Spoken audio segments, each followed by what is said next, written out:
I'd like to call to order the December 19th meeting of the Clearwater City Council. Please join me in prayer, and then our Pledge of Allegiance will be led by Mr. Hamilton. Holy God, holy mighty, holy immortal. O Lord our God, as we meet tonight for the last meeting of this calendar year, we offer to you our thanks for all that has been given to us as an individual, a family, and a community. And if I myself have hurt or been unfair to any colleague or citizen, I ask for their forgiveness and for yours. O Lord our God, as we lift up our prayers to you, we also remember those employees of the city of Clearwater, John Merle, Ron Brown, and Ralph Shaw. Grant them rest in a place where there's no pain or sorrow or sighing, but everlasting life, and give strength to their families during this holiday season. O Lord our God of our yesterdays, our today, and our tomorrows, who created all things and established seasons to mark the year, bless this holiday season and new year that approaches with your unseen hand. Help us to fret less and to laugh more, to enjoy every sunrise and to give thanks for every sunset. Grant us favorable weather, the abundance of the fruits of the earth, and peace in the world. O Lord our God, let us also remember that whether we call you the Christ, Yahweh, or Allah, whether we look upon you as the anointed one, the chosen one, or the enlightened one, it is to you that we sing hymns, bless, praise, give thanks, worship, and ask for guidance in all and for all. And it's to you that we now entreat to sanctify our souls and bodies, that we may be worthy to receive your grace all the days of our life. Amen. Amen. I pledge allegiance to the flag of the United States of America and to the republic for which it stands, one nation, under God, indivisible, with liberty and justice for all. Council, as you probably can tell, I have a little cold. I went to the doctor today. She assured me that I am well. I'm not contagious, but I would like your help in trying to go through the agenda as quickly as we can. Let me also remind you that if you have a cell phone or other device that goes off, to please silence it. And because we try to conduct these meetings in a civil and respectful manner, audible or disruptive sounds are not to be made. Please show each speaker the same respect and courtesy you would want them to show you. To my left is Councilmember David Albrecht. Good evening. Councilmember Hoyt Hamilton. Good evening. Our City Attorney Pam Aiken. Good evening. And our City Clerk Rosemarie Call. Good evening. To my right is Councilmember Jay Poglaze. Hello. Councilmember Bob Cundiff. Merry Christmas, folks. Our City Manager Bill Horn. Good evening. Our Assistant City Manager Micah Maxwell. Good evening.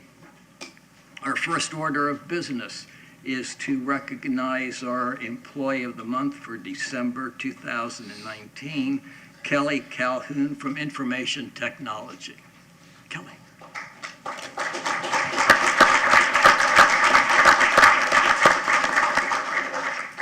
September 28, 2019, the MSB's power was shut down due to an upgrade to the electrical system scheduled by Building and Maintenance. The City of Clearwater gas system received the notice on Tuesday, September 24, 2019, and had to scramble to make sure we were going to be prepared as we house Utility Services Emergency Dispatch. This section operates 24 hours a day, 7 days a week, 365 days a year, and to have a situation with no phone service would be devastating to our operation. Kelly started to work on options immediately. She made numerous calls, emails, and visits, and made an observation that our dispatch phone would not be affected by the shutdown since it had the old exchange and did not feed through the MSB grid. After this discovery was made, she discovered that there was something wrong with our dispatch phone line, and it would require Frontier to repair it to make it work for the shutdown.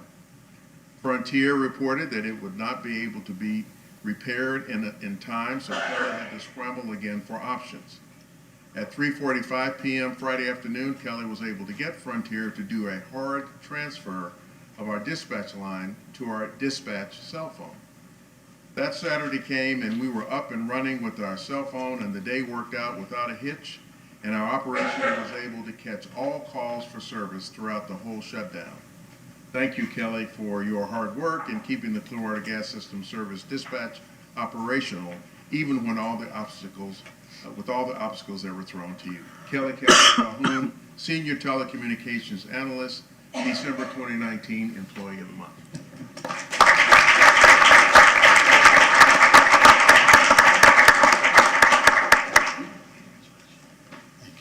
This is for you.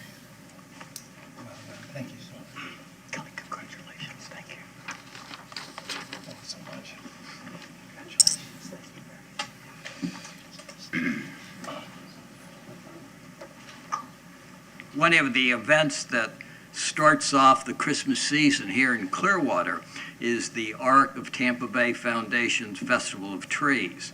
We have with us this evening Madison Orr Howenstein, who is the executive director, Kirsten Fitcham, the event co-chair, and Kim Curry, the event co-chair.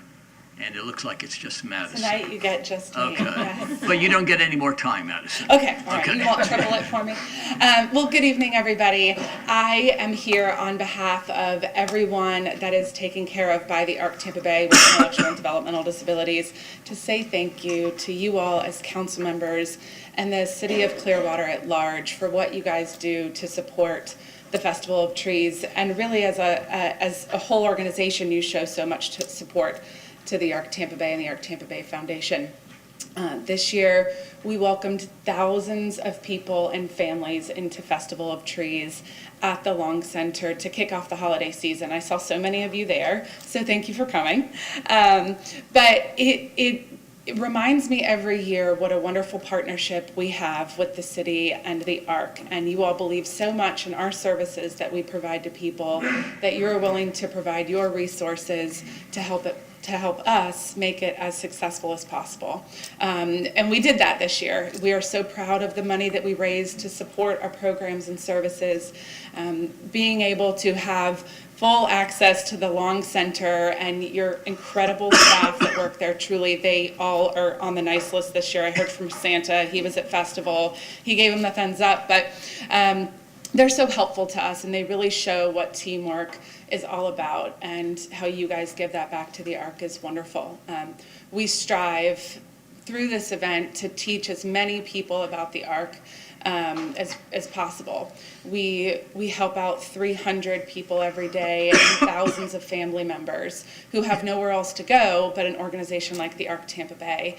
And because of the city's support, we're able to do that in an exceptional way. We're so proud of the care that we can provide to these people, and your partnership really makes that possible through Festival of Trees for us. So I just want to say thank you so much for that. And I hope you know it's worth mentioning, if anybody here in the crowd has not been to the Long Center, I hope that's not many, but it's such a unique spot and such a gem in the city of Clearwater because you have this wonderful Parks and Rec department. The staff there is great. They welcome in all these folks for pickleball, which has just grown tremendously, and basketball and so many sports, and the swimming program is spectacular. And then you have these great nonprofits that there. You have the ARC, you have the Clearwater for Youth program, you have the Aging Well Center. And so to get all these different people and different walks of life together in one space, I think it speaks to what the city believes in and its programs, and really makes it such a special spot to be. So we're proud to be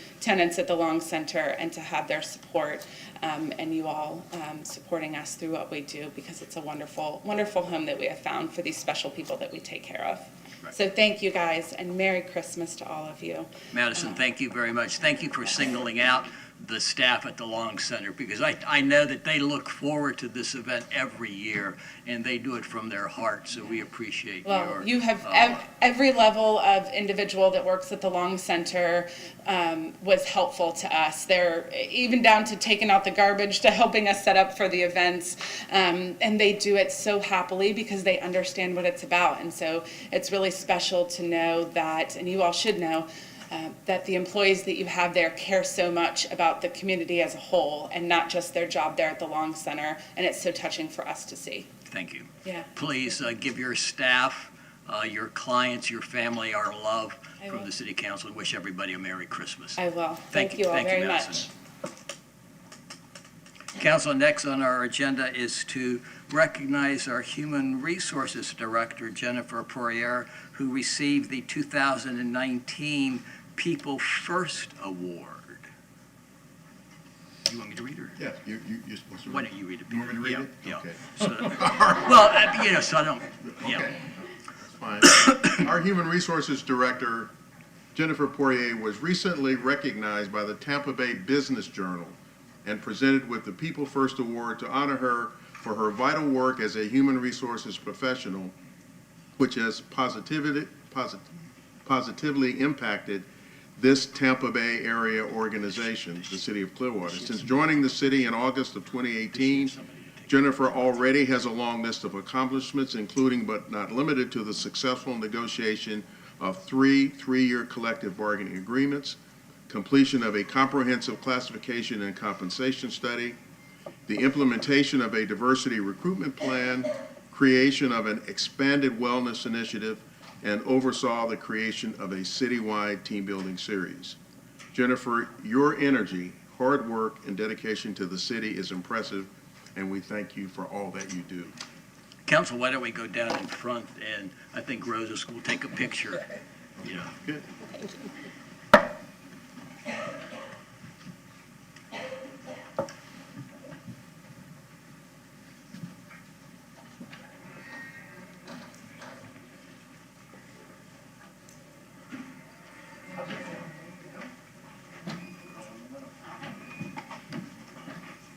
Watch your steps here. Here you go, Joe. Okay, you have to raise it over your head. A little closer. 1, 2, 3. Did you want to take a picture, Joe? Oh, here you go. Congratulations. Thank you very much.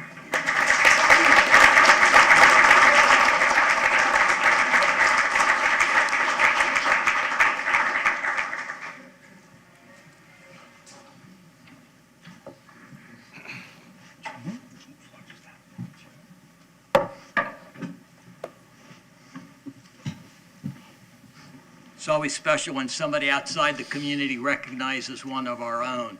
So we all share in Jennifer's award and thank her for her dedication. Agenda item 4.4, Joelle Castelli. Mayor and Council, Joelle Castelli, Public Communications Director. I'm going to present to you the Community Survey Report, which is a satisfaction survey that we do every 2 to 3 years. The survey overview, this is a survey that is a scientific survey. We participate in it with the National Research Center. So the benefit of a survey like this is that we do the same survey every other year, as well as we get to be compared to other benchmark communities that are in our same approximate size level. So we've done this survey in 2008, 14, 17, and 19. It measures the livability of Clearwater, so a great place to live, not just the city services, but what people think about our community. It's the National Research Center tool in conjunction with ICMA, the International City County Managers Association, and the benchmark communities are the size of 64 to 150,000 residents.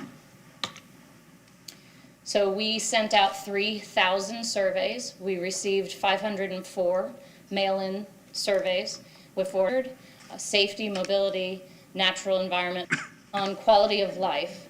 Quality of life is, in general, everybody has rated us as good. We have 80% that have rated us excellent or good, and the priorities for the community are safety and the economy. All 8 facets rated favorably, and we were similar to other benchmark communities. The community characteristics that are measured, are we an excellent or good place to live? And 83% rated that positive. Rated excellent or good as a place to raise children, a place to retire, and you'll see in here it says, in parentheses, it says higher, so that means we were higher than the benchmark. So one of the benefits of a survey like this is you have some regulatory divisions of the city, and those tend to rate low. Compared to police and fire, your code enforcement and some of the regulatory agencies that you have will rate lower. And so you'll see numbers like 40% as compared to 78%, and you'll think that's extremely low. But it's relevant when it's what all communities have for their regulatory agencies. So where code enforcement will rate in the 40s for us, that's the national benchmark. So there's nothing alarming about that number. So a place to retire is 80%, good or excellent, and that's higher than the benchmark. Their neighborhood as a place to live is 74%, the image and reputation of a city at 68%, and the appearance of our city at 72%. So in general, we were similar to the benchmark. There's 40 aspects that were rated positively for the community characteristics, strong and comparable to other communities. We got 70% positive marks for safety and natural environment. Some of the areas of the economy, there's some questions that rated, there's a couple of the economy ones that rated low. The cost of living, 35% thought that was excellent or good, so that we've seen some of that with our Alice report and some of our affordable housing challenges. So that 35% is not off the benchmark, and that is what other people are seeing nationwide. The vibrant downtown is also rated lower than the benchmark, but shopping and place to visit are good and higher than the benchmark. Ease of travel throughout our town is at 63%. Ease of travel by car, 52%. Traffic flow, 36%. Parking at 37%, which is lower than the benchmark. And public transportation also at 35%. Shopping opportunities is higher than the national benchmark at 72. And the quality of education at 59, and the quality of K through 12 at 53, which is lower than the benchmark. That is one of those things that we measure as part of this survey, but it's not one that we control. On governance, this is how well does your current government provide these services. So this is literally the services of the city rated by our residents. So it's things like police and fire and sidewalks and gas and utility and land use and code enforcement. So in general, positive ratings on 70% of the services. Positive ratings on the federal services, just for a comparable, is 46%. We're similar to the national average, and the city rating lower than the 2017 rating in general.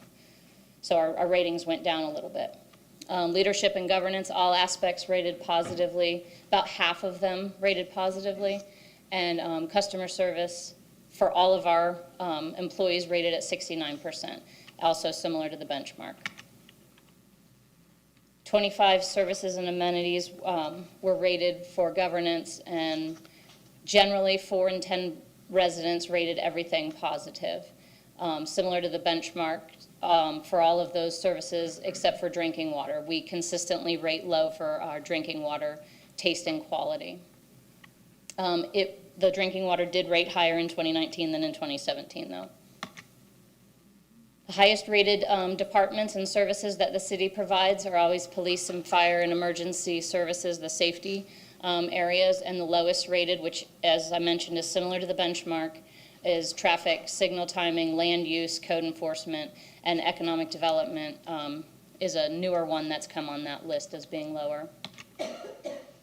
Then residents are asked about their level of participation. So what things do you do as a community? How are you involved with your community? How often do you hang out with your neighbors and have block parties, those types of things? 44% had a positive sense of community in Clearwater. Some of that could be attributed, in my opinion, to the transient nature of people not being born and raised here, and people moving in influx a lot in our community. There's 30 participation activities that they are asked about. One that we rated really high on, and I personally think this is because the timing of the survey this time was in September and October, was because we were in hurricane season, and previously it's in the spring, but we purposely waited for this survey because of some communications we were sending out about recycling. But we rated 82% said that they had stocked emergency supplies, which is higher than the benchmark, and less likely to carpool at 27%. So this is just a snapshot of our ratings over the time that we've done it, and then compared to the benchmark. So Place to Retire is the one that stands out significantly better than the other benchmark communities. Then with this survey, we have the opportunity to ask a special topic. So we always ask people for their sources of information. And local media is still the #1 source of information that our residents report on how they get their information. But if you notice that as a major source of information, the city website has surpassed local media. And I think this is the first time that that has happened. So the first column is major source and the second is minor. So when you add those two together, then you'll find out the big sources for the residents. Another thing that we wanted to point out on this slide is the utility bill stuffer is still something that people read. And Nextdoor, while we just started it a year ago, is a major source of information, more so than our Twitter and Facebook accounts. And we have several Twitter and Facebook accounts. So we find Nextdoor is a very valuable tool that we can get the information out, and we don't get trolled as much on Nextdoor as we do on some of the other social media channels. Then we asked people special questions about their recycling, mostly because we've had contamination issues, which nationwide everybody has had contamination issues. We've also been beefing up our communications to try to tell people what not to put in their recycle bin. So we started off with a special series of questions about recycling, and those came out after the second mailer went to homes about recycling. So we were testing our messages, and we asked them, how often do you recycle? So 54% said always, and 18% said usually. Then we asked them, if you do not recycle, so of the 20% that do not, we asked them why not. And we have some numbers here that we're going to delve into more and start more communications on, but 41% of the 20% who don't recycle said that they don't have a recycling bin. So if they are in a single-family home, they should have a recycling bin. So we've immediately started that communication. If you don't have a recycling bin and you live in a single-family home, here's what to do. If they live in a multifamily residence area or a condo, they're not going to have one unless their condo unit participates. So that may be some of the I don't have a recycling bin or I don't have the option. So we're going to work on some of those communications. And the next question we asked was, of the following materials, what does Clearwater accept in the recycling stream? And the things that have a green check are the ones that we do accept, and the ones that have a red, we do not accept. So cardboard, metal cans, plastic containers, glass bottles, milk jugs, and mixed paper, pretty much people knew we accepted them, and we do. Plastic bags and plastic wrap are one of the big contaminators. So if you put things in a plastic bag and put it in your recycle bin, It's probably going to end up in the trash, in the waste stream. They don't take it out of the bag and put it in the recycling. So we need to continue that communication. And aerosol cans, we do recycle, and 42% said we do not. If they're empty, we recycle them. Styrofoam, recyclables within plastic bags, and electronics, we do not recycle. Now, electronics, if you have a special thing for us to pick it up on the side of the road, you can call us and we'll pick it up. But we do have the drop-off facility. So that was the next question we asked. Before taking this survey, how familiar were you with the city's electronic waste drop-off facility, which is the last Wednesday of every month on the Hercules Avenue's location? And 49% said they had never heard of it. So clearly we have more communications that we can do on that, and the mayor's good at announcing that whenever he can get that in at the end of the council meeting. But we know that we need to continue moving that information out. We asked them an open-ended question. If there was any recycling changes that you could make, what would they be? So some people said expand what you accept. Some people said make it mandatory. Some people said nothing, it's great as is. So the key takeaways are, in general, positive quality of life in Clearwater, and residents think that livability and cost as potential future focus. We are a positive place to live with great amenities. The economy as an area of opportunity. Some people see that maybe as an area for growth. Governance and service delivery are strong and stable. Our customer service skills are good. And we are similar to other benchmark communities. And the communication of recycling messages that we just heard. So with that, that is my last bit of information. If you have any questions, there's hundreds of pages of data. So let me know if you have any questions. Any questions, Mr. Castelli? Okay, thank you very much. Now, y'all are going to be using this during the year to help make some improvements, and you had focused on the recycling. And so since you mentioned about the electronic waste drop-off, we're not dropping off next Wednesday, correct? That's correct. Right, December, it's the last Wednesday is Christmas, yeah. Okay. So it'll be in January. Good way to start the new year. Thank you, Joel. Thank you. Ms. Castelli, thank you.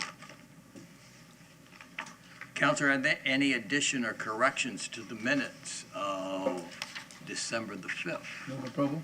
Second. Motion has been made and seconded to approve the minutes of December the 5th. All in favor say aye. Opposed, no. Motion carries unanimously. Anybody from the public wishing to speak to an item not on the agenda? If so, please come forward at this time. You would have 3 minutes to speak. We'd ask that you give us your name and make sure that the clerk has a card from you. I've been struggling also, Mayor, so bear with me. My name is Sarah Brown Caudell. I have been in downtown all 74 years of my life. I've seen millions spent on studies, all with words like jumpstart, catalyst, revitalization, etc. I've seen small and large business owners come and go, many with hopes and dreams dashed. The beautification and/or build it they will come mentality has never done anything to make downtown boom again.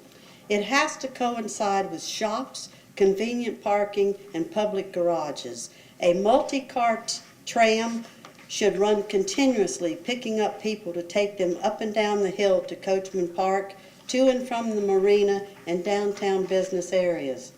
Our bayfront does need improvement, but I do not believe in selling or swapping our bluff or below properties to anyone. We should retain them.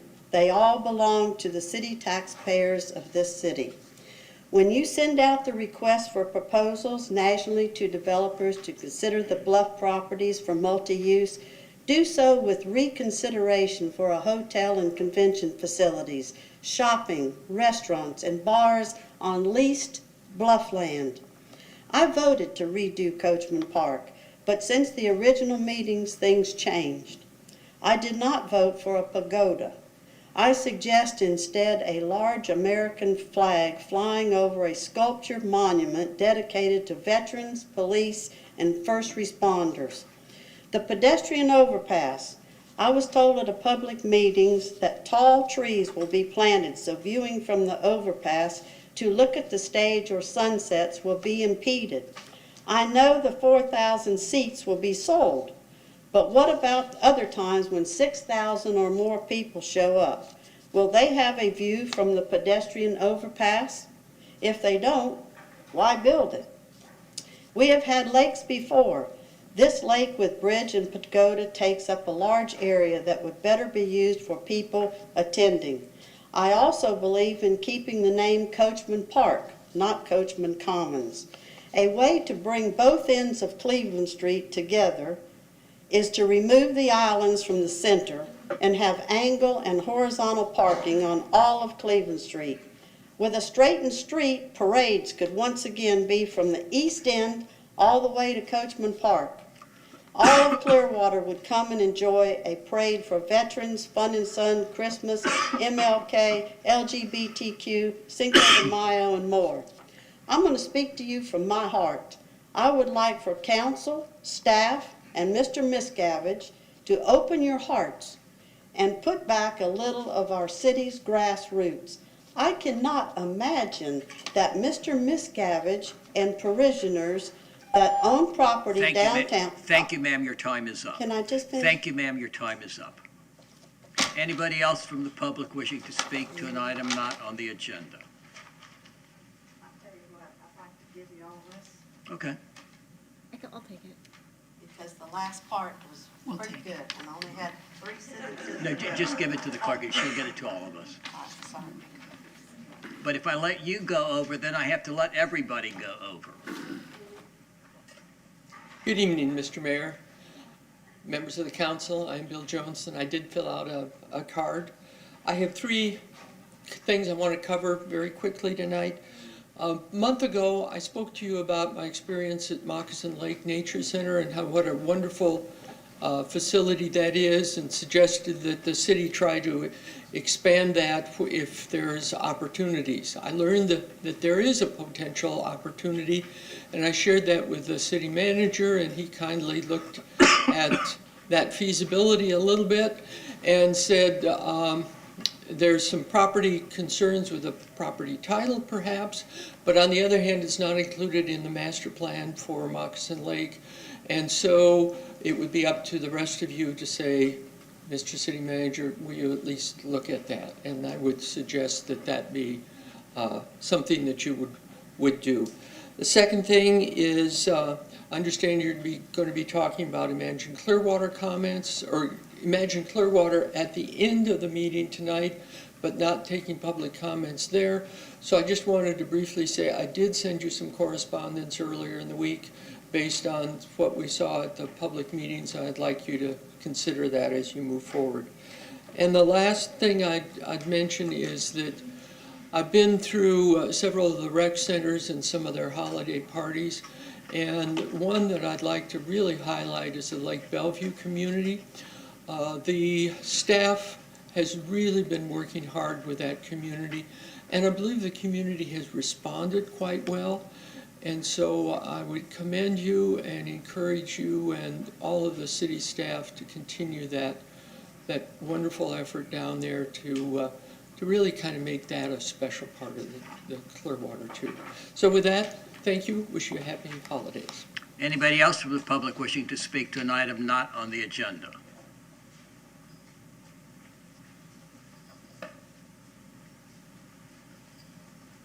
Kelly. I would like to see a citywide contest to name Coachman Commons.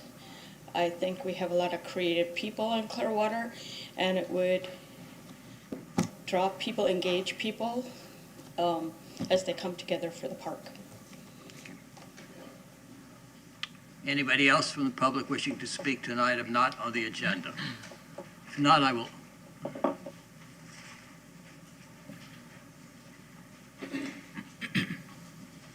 Kathleen Beckman, can we speak on Imagine Clearwater at the end of the agenda where it is? No. No? It's a presentation. There are no votes scheduled on that. Right. Forgot my glasses, but. I want to start by thanking the city for listening to residents and hiring our first sustainability coordinator earlier this year. I appreciate too that the city has taken the initiative to change out some of its lighting to more energy efficient LED lighting. Tonight I would like to comment on the design being proposed so far for Imagine Clearwater. I am a strong advocate for our environment, so while I'm excited about some of the elements of the design, I see key elements missing, especially concerning energy efficiencies and solar. At the same time, we prioritize the potential economic value and social enjoyment of the design. We should also demonstrate how we prioritize sustainability of our environment and financial responsibility. Solar is a great example of how we can incorporate creative, inspiring designs into a prominent area of the city while helping to reduce pollution and save our city large sums of money. Other cities are doing this. Tampa at the Florida Aquarium, and St. Pete on their new pier. They are including solar because it saves money and reduces pollution. Often, utility companies are looking to partner with cities to install solar on showcase locations. And when St. Pete partnered with Duke, they agreed to execute a lease for a solar car canopy on a portion of the pier's parking lot. These solar panels on a portion of the St. Pete Pier parking lot will maximize energy production to generate enough energy to power a minimum of 40 homes per year. The project will reduce greenhouse gas emissions by at least 400 metric tons per year, and that's like taking over 100 cars off the road each year or freeing up over 400 acres of forest to absorb other harmful emissions. These are fantastic stats that illustrate positive steps towards protecting our environment. Clearwater needs to be setting a good example, being good stewards of our community. Residents, new businesses, and tourists are looking for these types of creative, functional, and responsible designs and solutions. Residents are also looking for new buildings to be built to energy efficiency standards. I urge you to require leadership in energy and environmental design level standards in all of your RFPs. Please don't leave this to chance. Clearly require that these elements be included in the upfront design. History shows that without energy efficiencies and renewable energy sources and sustainability initiatives being included in the requirements, it will be likely that they will not be considered at a later stage of the project. Thank you. Make sure you've had a card that's filled out. Anybody else from the public wishing to speak to an item not on the agenda? If not, I will close public comment and move to the consent agenda. Items 7.1 through 7.14. Anybody from council or public wishing to pull an item off the consent agenda, items 7.1 through 7.14? Move approval of agenda items 7.1 through 7.14. Second. Motion has been made and seconded to approve the consent agenda items 7.1 through 7.14. All in favor say aye. Aye. Opposed, no. Motion carries unanimously. Agenda item 8.1, Mr. Horn. Thank you, Mayor. Declare surplus for the purpose of donation for development of affordable housing, 2 parcels of real property located at 1002 LaSalle Street and 1011 LaSalle Street. Approve the real property donation agreement between the city and Habitat for Humanity of Pinellas County, Inc., and authorize the appropriate officials to execute same together with all other instruments required to effect the closing. Mr. Lane. Thank you, Chuck Lane, Economic Development and Housing Department. These 2 properties are located in Clearwater's North Greenwood neighborhood on LaSalle Street between North MLK and Pennsylvania Ave. The city acquired both lots in lieu of collecting a debt on 2 housing loans several years ago. The properties are both identified on the city's list of properties that may be available for affordable housing. Council approved that list by resolution in June earlier this year. Habitat for Humanity will build a single-family home on each lot. Each home will, of course, be homeowner occupied. I'll take questions, please. Any questions of staff on agenda item 8.1? Anybody from the public wishing to speak to agenda item 8.1? I would move approval of agenda item 8.1. Second. Motion has been made and seconded to approve agenda item 8.1. Comments, council? All in favor say aye. Aye. Opposed, no. Motion carries unanimously. Agenda item 8.2, Mr. Horn. Declare surplus for the purpose of donation for development of affordable housing, real property located at 912 Nicholson Street. Approve the real property donation agreement between the city and Emerge Community Economic Development Corporation, and authorize the appropriate officials to execute same, together with all other instruments required to effect closing. Mr. Lane again. This property is also in North Greenwood. It's west of the North Greenwood Recreation Center on Nicholson Street. This project will be with Emerge Community Economic Development Corporation. It's a small nonprofit we're hoping to do more business with. They'll build a home for sale to a family in the income range up to 120% of area median income. Questions, please? Any questions of staff on agenda item 8.2? Mr. Cundiff. How did this property come to be into the city's possession? We did a land swap with a nonprofit housing developer. There was actually a pipe in the ground, a stormwater pipe that we used.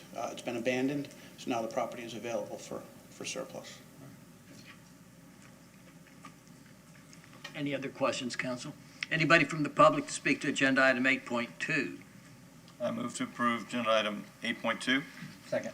Motion has been made and seconded to approve agenda item 8.2. Comments, council? I just have one comment. Mr. Cundiff.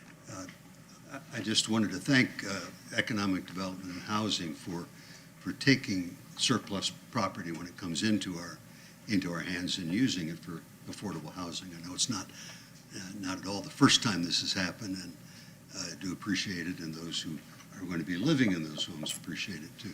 Thank you.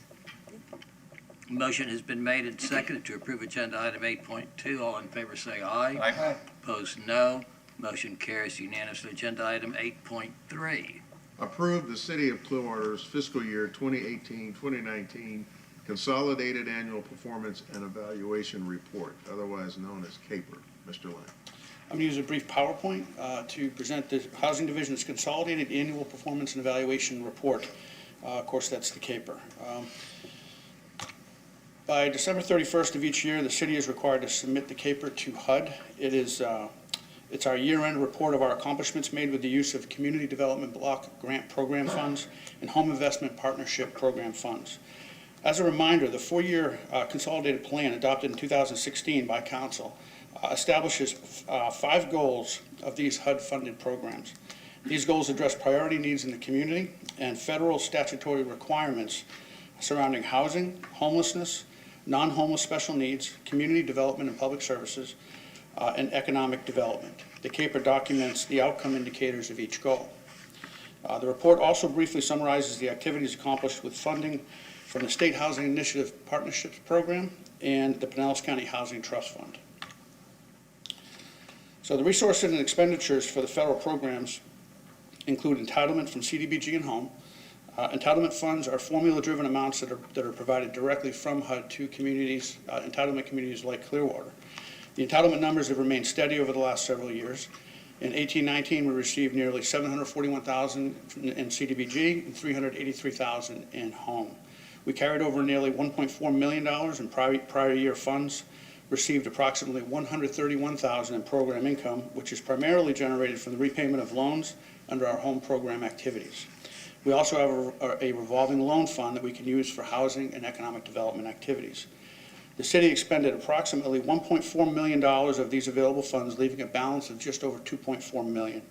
Most of the fund balance is home money. We're working on some multifamily projects that will use up a chunk of this balance over the next year or two. Any questions of staff on agenda item 8.3? Anybody from the public speak to agenda item 8.3? Still got a ways to go. I'm sorry? We still got a ways to go. Wasn't completed. I could wrap up. Oh, I have more it slides. sounded like you were finished. No, I was just changing the page. And to take a breath.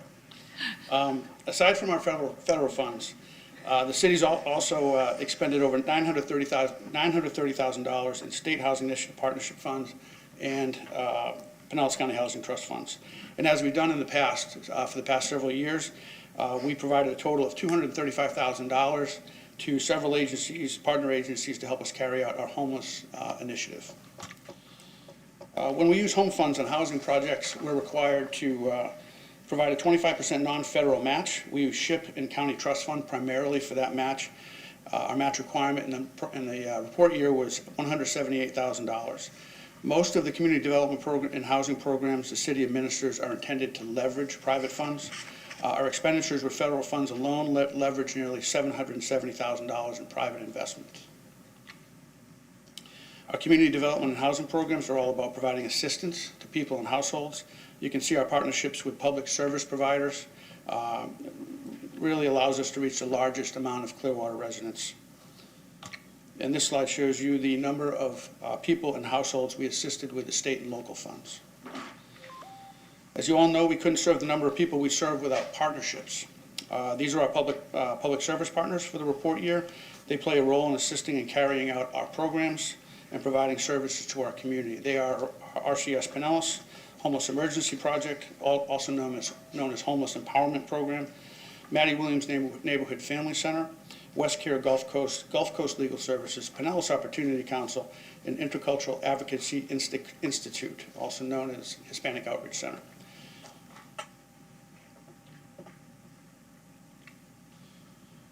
We fund homebuyer education at the cost of $70 per class per person.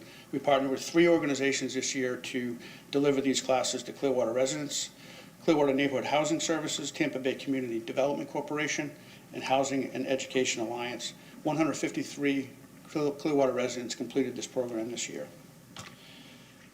Under our economic development activity, Tampa Bay Black Business Investment Corporation and Prospera provided technical assistance to business owners and hopeful entrepreneurs.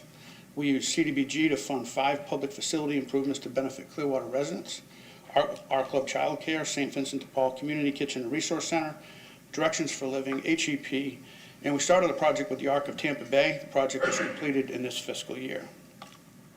And just some pictures of some public facilities improvements we funded in 18-19. This is Directions for Living facility. It was an underutilized storage area converted into a conference room and training center. And this is Beatty Villas. They completed the rehabilitation of 16 units on their campus. It's a, it's a permanent supportive housing facility. And these are our housing partners. Southport Financial developed Woodlawn Trail, an 80-unit apartment complex. The mayor, Dr. Cundiff, were at a ribbon cutting earlier this week. Madison Point is 80-unit senior project, over 55 on South MLK in our downtown. Community Service Foundation leased up 7 units in the Lake Bellevue neighborhood in support of their Going Home project. Habitat for Humanity has been a highly effective partner for us annually. And Bright Community Trust acquired a single-family home, rehabilitated it, and sold it to a qualifying home buyer. These are 2 homes that Habitat for Humanity built on North Garden, just up the road from the 12 units that were completed a year ago. And of course, the start and finish of our projects don't always neatly align with our fiscal year. We have a few projects that we began in 18-19 and will be completed in the current or next fiscal year. Those 5 new construction units you see on the slide do not include the lock donations I just presented a moment ago. We have 4 home rehab projects in process. We're also in the planning stages on some exciting multifamily projects. And lastly, on December 10th, I presented the CAPER to the city's Neighborhood and Affordable Housing Advisory Board, and they passed a motion unanimously recommending council approval of the CAPER. HUD requires a 15-day public comment period prior to submitting the CAPER, and today is the last day of that public comment period. My presentation is now complete. I'll take questions, please. I'm going to go stand in the corner. Yeah. Any questions? No way, y'all didn't have any questions earlier, so I assume no questions now. Anybody from the public to speak to agenda item 8.3? Move approval. No, wait, somebody's coming up. Somebody coming up?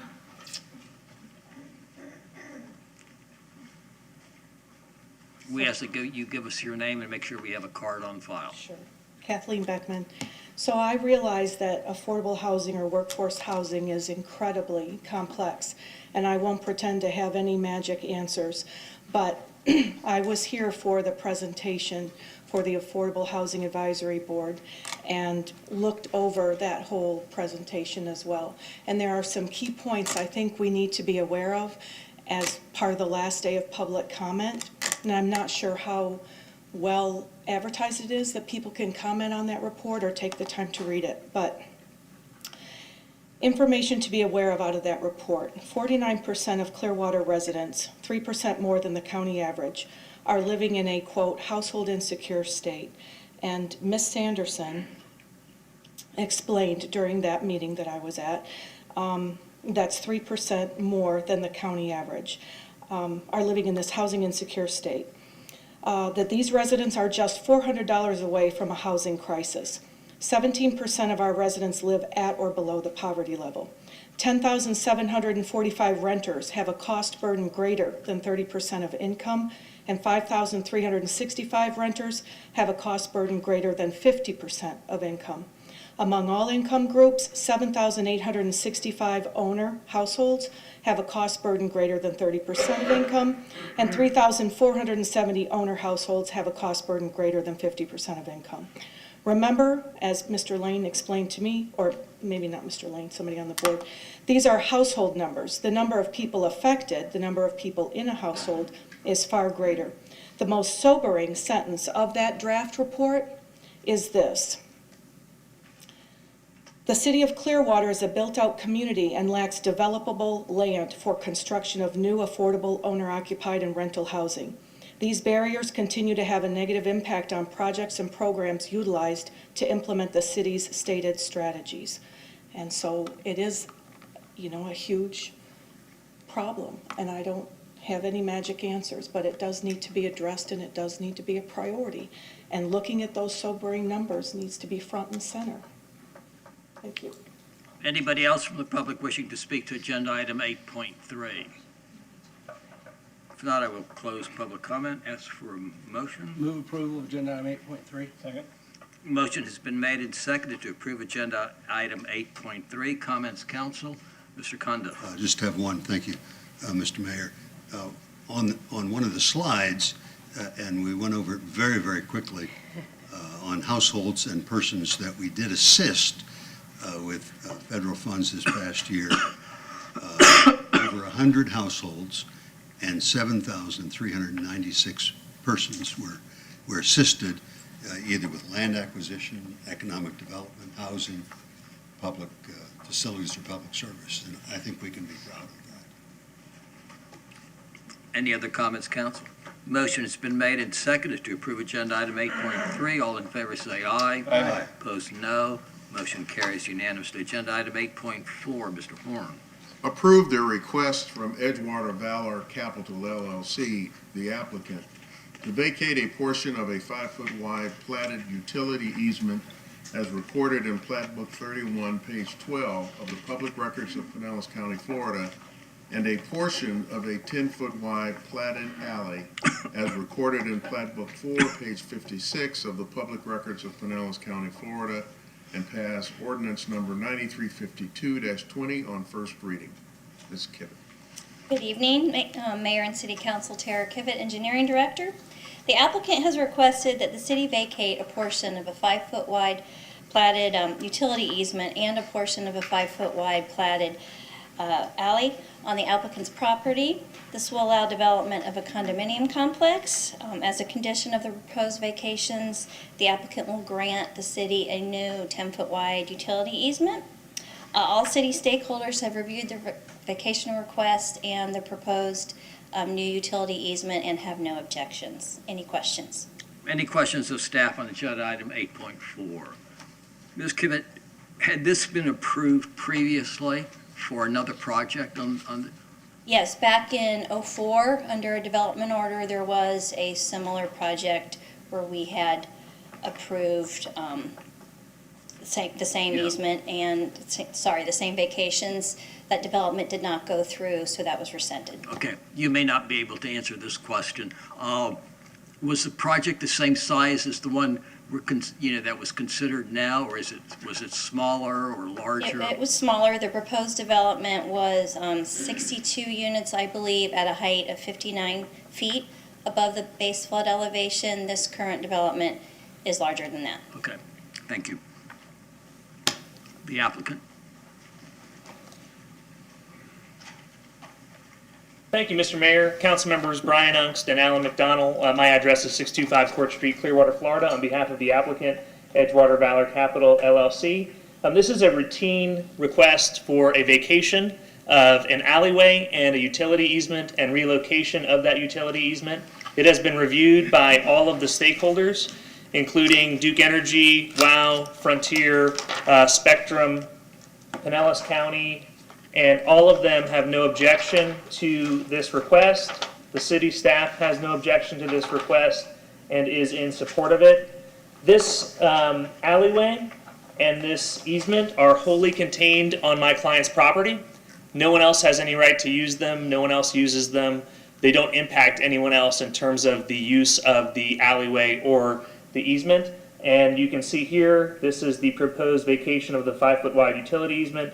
This is the proposed vacation of the alleyway, and this is the proposed new location of the utility easement, again, with no objection from Pinellas County or any of the other stakeholders. As Mayor Criticus pointed out, this exact same easement vacation was approved. It was actually approved in 2006.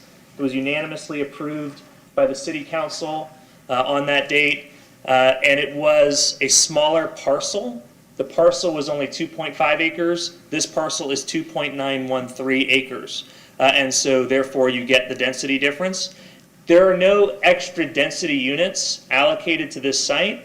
There's no density bonus or density pool. The density is 30 units per acre on the resort facility's highest portion of the site and 15 units per acre on the residential medium portion of the site. So the density was not before the CDB. It's not before the council. The density is a property right. What was before the CDB and was approved by the CDB 5-2 was an application for flexibility to move the density away from the neighborhood and move it closer to Edgewater Drive. And that was the increase in the height on the resort facility high portion. On the residential medium portion, the height is 38 feet above base flood elevation.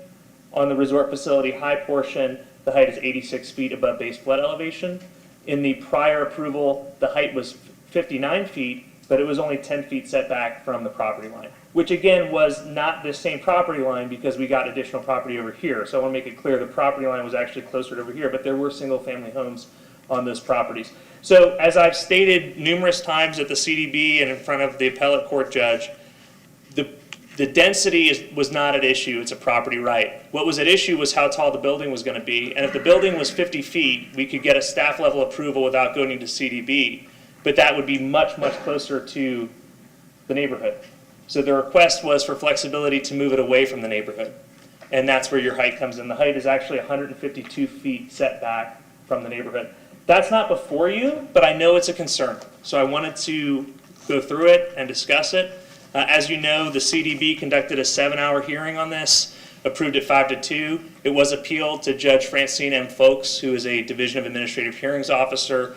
I'm not going to go through her entire ruling, but she did affirm the CDB and the city staff's interpretation and approval of the project. In 2004, the same thing happened where it was contested at CDB. It was appealed to DOA. The DOA judge came back and upheld the CDB's decision. And then, as I said, that easement vacation was approved unanimously by the council in 2006 without any public comment or concern. So I did want to go through the procedural history. I'll reserve the balance of my time for closing. And if you have any questions, we're happy to answer them. Any questions of the applicant at this time? Great. Thank you, sir. Thank you, sir. Anybody from the public to speak to agenda item 8.4? Motion? No, wait, somebody's coming. Oh, I'm sorry. Make sure that you give us your name and you have a card filled out, please. I have a card filled out, and I have a packet for council members as well as the mayor. I'd like them to look at it during my presentation.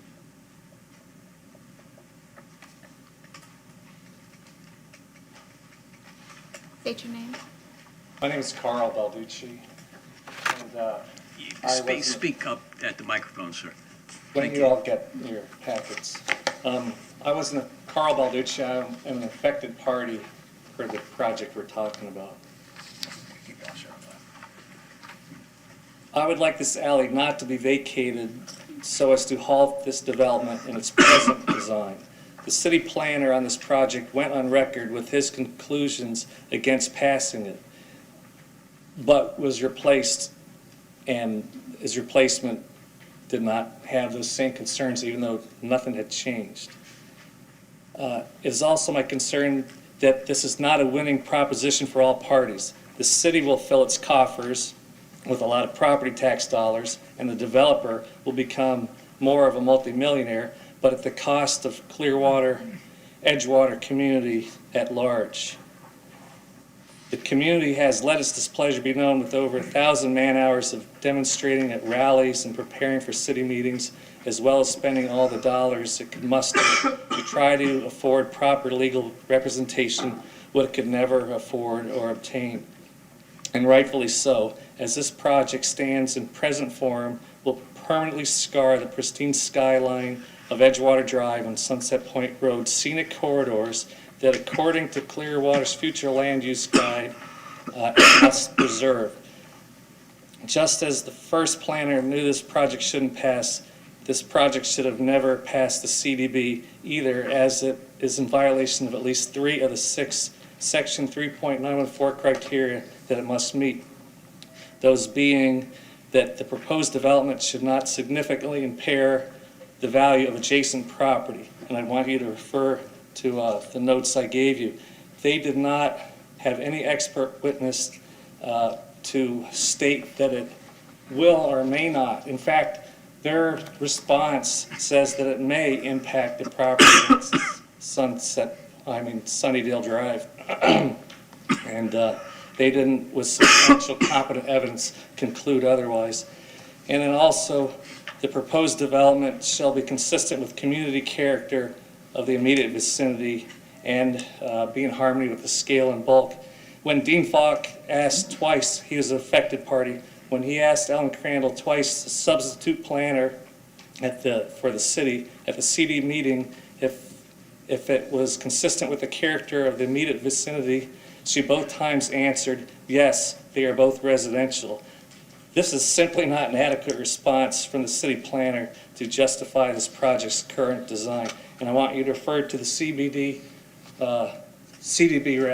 training manual, where it shows a picture of a large scale building, and it says that it is dramatically departs from the character of the neighborhood in terms of architecture, which we're not concerned with, and scale. Scale being one of the 6 criteria that must be met. Thank you, sir. Your time is up. Appreciate it. Thank you. Thank you. Anybody else from the public wishing to speak to an item on this item, agenda item 8.4?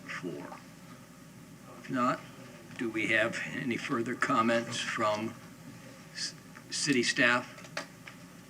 Mr. Ongst? Mr. Mayor, I'll just briefly address what Mr. Balducci discussed.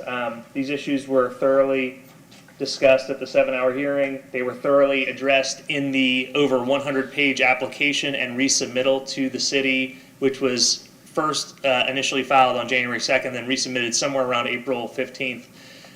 So there are hundreds of pages of supporting documents for the application. Section 3-914, and she said that upon review of the record evidence, the undersigned finds that the record before the board contains substantial competent evidence to support the board's decision that Edgewater Valor's application met the criteria in Section 3-914A, including the 5 criteria specifically contested by Edna. And then further down in paragraph 20, she said the city in Edgewater Valor's interpretation of the general applicability criteria was reasonable. Therefore, the board's application of those criteria to the record evidence before the board was not a departure from the essential requirements of the law. I only raised that because that's specifically what Mr. Balducci was discussing in his comments. This has been fully litigated and discussed. Again, this specific issue is not before you, but I do know it's a concern. This is a legislative item.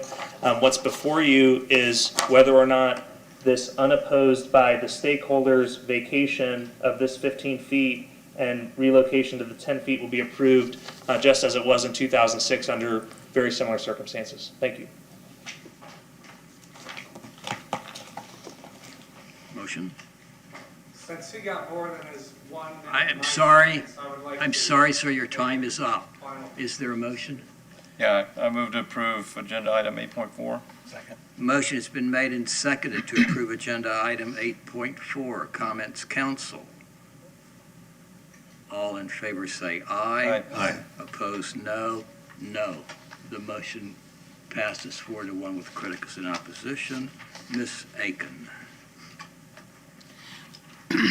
Ordinance number 9352-20, an ordinance of the City of Clearwater, Florida, vacating a portion of a 5-foot wide utility easement abutting the south line of lots 1, 2, and the west 34 feet of Lot 3, as shown on the plat for Sunnydale subdivision, is recorded in Plat Book 31, page 12 of the Public Records of Pinellas County, Florida, and a portion of a 10-foot alley abutting the north line of lots 2, 6, 7, 8, and the west 40 feet of Lot 9, as shown on the plat for Sunset Point subdivision, as recorded on Plat Book 4, page 56 of the Public Records of Pinellas County, Florida, providing an effective date. Move to pass ordinance 9352-20 on first reading. Second. Motion's been made and seconded to pass ordinance 9352-20 on first reading. Comments, council? Council, I had voted against this. There's no prettier street in Clearwater than Edgewater Drive. How we have a hotel there and a tourist designation is beyond me. That's a residential neighborhood. It always has been. And while I am confident that this project is going to look very good, I try to be consistent, and I have voted against projects like this in the past, and I'm just not comfortable doing it on this one. Motion has been made and seconded to pass ordinance 9352-20 on first reading. All in favor say aye. Aye. Opposed, no. No. Motion carries 4-1 with the criticus in opposition. Agenda item 4.5. Approve amendments to the Community Development Code to adopt the International Property Maintenance Code and certain local amendments in Section 3-1502 in place of Chapter 47, Article 7, Unsafe Buildings and Systems, in Chapter 49, Housing Code, expanding the powers of the Building Flood Board of Adjustment and Appeals to hear violations and appeals related to the International Property Maintenance Code, and pass ordinance number 9349-20 on first reading. Ms. Clayton. Good evening. And before you start, Ms. Clayton, Mr. Pugwaser reminded me this is agenda item 8.5, not 4.5. Thank you. Thank Gina you. Clayton, Planning and Development. This amendment to the Community Development Code is relating to building maintenance standards and essentially accomplishes three things. The first and most important one is that it adopts the International Property Maintenance Code with some local amendments, and it replaces the city's existing unsafe building and housing code found in chapters 47 and 49 of our Community Development Code. This change is proposed as the city's current unsafe building abatement code adopted in 1985 and the housing code adopted in 1991 are in fact no longer in print. The organization that prepared those codes, the SBCCI, moved away from those codes and in 1998 worked on this property maintenance code, which is used throughout the country. The proposed ordinance locates the proposed amendments in Section 3-1502, which is where we house all of our property maintenance standards, and this ordinance will repeal Article 7 of Chapter 47 and all of Chapter 49. Another important change associated with the adoption of the International Property Maintenance Code is that it provides building maintenance standards for commercial properties and residential properties, whereas the current code only really addresses housing issues. The proposed third change that I want to highlight expands the powers of the Building Flood Board of Adjustment and Appeals to hear violations of the International Property Maintenance Code and order repairs and demolitions to bring those properties into compliance. Their powers at present are really just limited to hearing appeals of a building official's decisions related to unsafe buildings. And that's really what's the main thrust of the ordinance, but I'm happy to answer any questions. Any you may questions have. for Ms. Clayton on 8.5? Anybody from the public to speak to agenda item 8.5? Move approval of agenda item 8.5.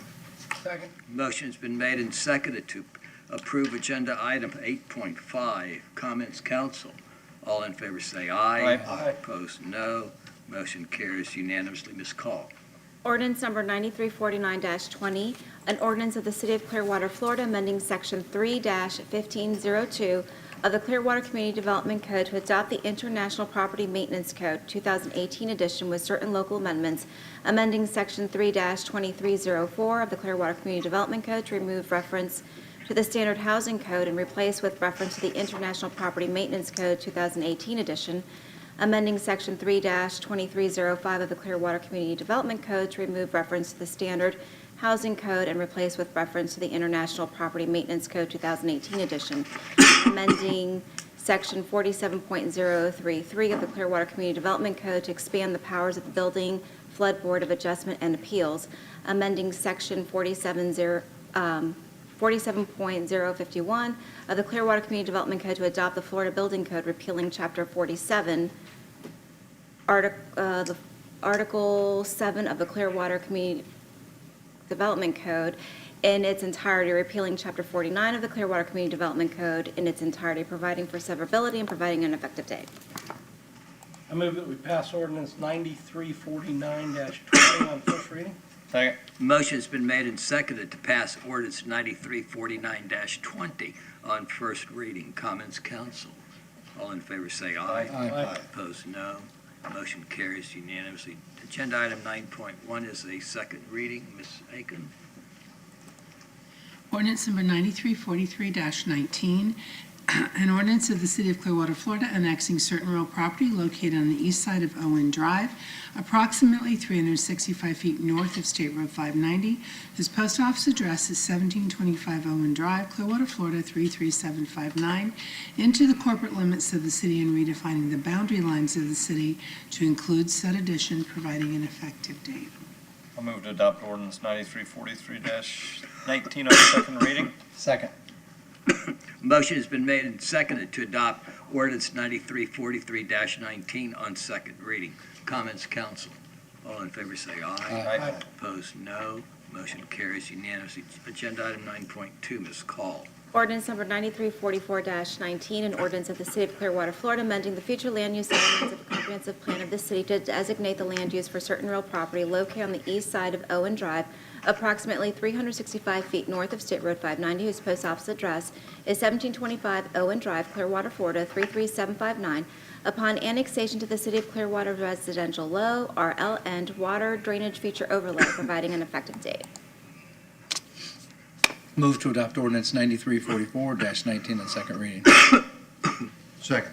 Motion has been made and seconded to adopt ordinance 9344-19 on second reading. Comments, council? Anybody from the public to speak to this motion? All in favor say aye. Aye. Opposed, no. Motion carries unanimously. Agenda item 9.3, Ms. Aiken. Ordinance number 9345-19, an ordinance of the City of Clearwater, Florida, amending the zoning atlas of the city by zoning certain real property located on the east side of Owen Drive, approximately 365 feet north of State Road 590, whose post office address is 1725 Owen Drive, Clearwater, Florida 33759, upon annexation into the City of Clearwater as low-medium density residential, LMDR, providing an effective date. Move to adopt ordinance 9345-19 on second reading. Second. Motion's been made and seconded to adopt ordinance 9345-19 on second reading. Anybody from the public to speak to this motion? Comments, council? All in favor say aye. Aye. Opposed, no. Motion carries unanimously. Agenda item 9.4, Ms. Call. Ordinance number 9351-19, an ordinance of the City of Clearwater, Florida, vacating a 20-foot wide alley described as all of the platted alley abutting lots 6 and 7 of Block D, as described in the plat titled McVeigh subdivision, as recorded in Plat Book 30, page 83 of the Public Records of Pinellas County, Florida, providing an effective date. Move that we adopt ordinance 9351-19 on second reading. Second. Motion has been made and seconded to adopt ordinance 9351-19 on second reading. Anybody from the public to speak to this motion? Comments, council? All in favor say aye. Aye. Opposed, no. Motion carries unanimously. Agenda item 9.5, Ms. Aiken. Ordinance number 9353-19, an ordinance of the City of Clearwater, Florida, submitting to the city electors proposed amendments to the city charter, amending section 2.01 D5 to increase the size of city-owned real property that may be donated or sold for less than fair market value to 5 acres for the purpose of workforce housing, to allow donation or sale for less than fair market value of uneconomic remainders to adjacent property holders after a public hearing, providing an effective date. I'll move to adopt ordinance 9353-19 on second reading. Second. Motion has been made and seconded to adopt ordinance 9353-19 on second reading. Anybody from the public to speak to this motion? Comments, council? All in favor say aye. Aye. Opposed, no. Motion carries unanimously. Agenda item 9.6, Ms. Cole. Ordinance number 9354-19, an ordinance of the City of Clearwater, Florida, submitting to the city electors proposed amendments to the city charter, making non-substantive organizational amendments to the city charter, deleting section 2.01 paren D paren 8 because it has expired, amending section 2.06 paren C to be consistent with state law, amending section 3.03 paren F to require the city manager to submit to the council a report on the state of the city every November, providing an effective date. I would move to adopt ordinance 9354-19 on second reading. Second. Motion has been made and seconded to adopt ordinance 9354-19 on second reading. Anybody from the public to speak to this motion? Comments, council? All in favor say aye. Aye. Opposed, no. Motion carries unanimously. Agenda item 9.7, Ms. Aiken.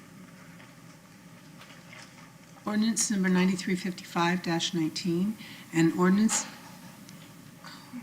is that the right ordinance?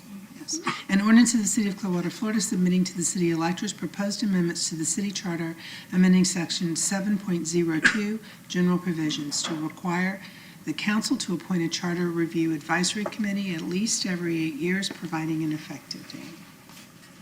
Move to adopt ordinance 9355-19 on second reading. Motion has been made and seconded to adopt ordinance 9355-19 on second reading. Anybody from the public to speak to this motion? Comments, council? All in favor say aye. Aye. Aye. Opposed, no. Motion carries unanimously. Agenda item 10.1, Mr. Horn. Amend the Clearwater Code of Ordinances, Chapter 25, Public Transportation Carriers, Article 1, Public Conveyances, to define commercial megacycles and definitions to establish standards for commercial megacycles, to require a license for commercial megacycles to be operated in the city, and to add penalties, and pass ordinance number 9356-20 on first reading. Mr. Halios. Good evening, Mayor, Council. Jim Halios, Assistant to the City Manager. The item that we're bringing for you tonight is a revision based on your direction of the map from the item that was brought forth at the work session on Monday. And this map excludes the residential areas which are east of Gulf Boulevard on the Clearwater Point area. And all other related information based on the map is correct and current as of the discussions that were had on Monday. I'd be happy to answer any questions. Any questions of staff on agenda item 10.1? Anybody from the public to speak to agenda item 10.1? Please come forward, give us your name. You would have 3 minutes to speak, and make sure we have a card that is filled out. Hello, everyone. Happy holidays. My name is Clayton Irwin.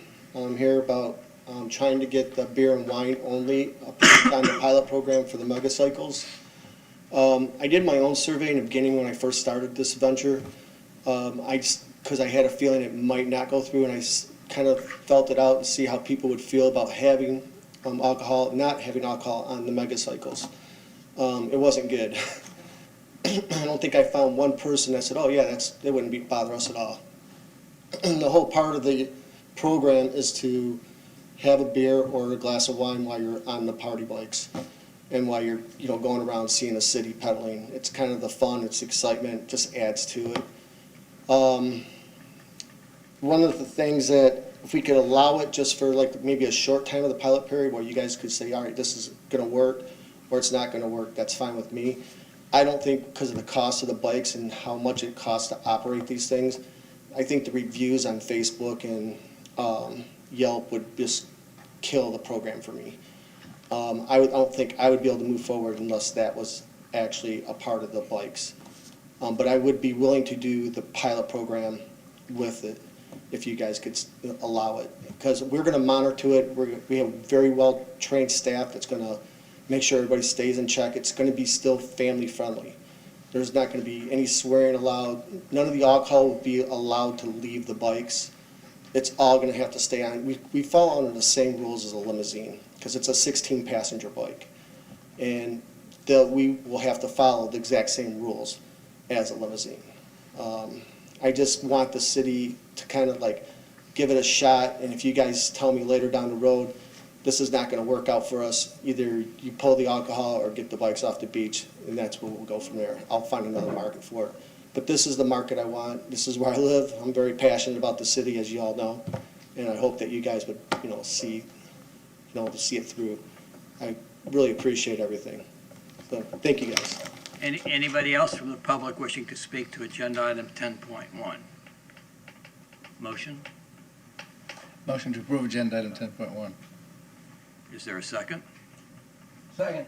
Motion's been made and seconded to approve agenda item 10.1. Comments, council? Yes. Mr. Hamilton? City Attorney, as Mr. Irwin pointed out in what he said, these are governed the same or viewed the same as a limousine as far as the state is concerned, correct? Not exactly, but the exemption is the same. The alcohol exemption. Because, I mean, I understand and what Mr. Irwin is saying, these are called pedal pubs for a reason. Because it's customary and common on with these vehicles to have alcohol on board. I know the mayor is against these all the way around because of our beach community, but I look at our beach kind of in a different light in that we're the #1 beach for many reasons, one of which is the diversity of what we have out there. If you want to stay in a 4-star property, we've got them. You don't want to be in a 4-star, you want to be in something a little lower than that, we've got them. You want to eat in a fine dining restaurant, we've got that availability. You want to do a very casual meal, we've got that availability. You want to rent a little scooter, which I do not like, but we allow them, the little 3 wheels with the little flag sticking up, and they'll go darting in and out of everywhere. We allow those because for a tourist, it's fun to get in one of those and scoot around the beach and see what the beach has to offer. So this is just another offering that our market has an opportunity to provide. It's a 6-month program, 6-month trial program.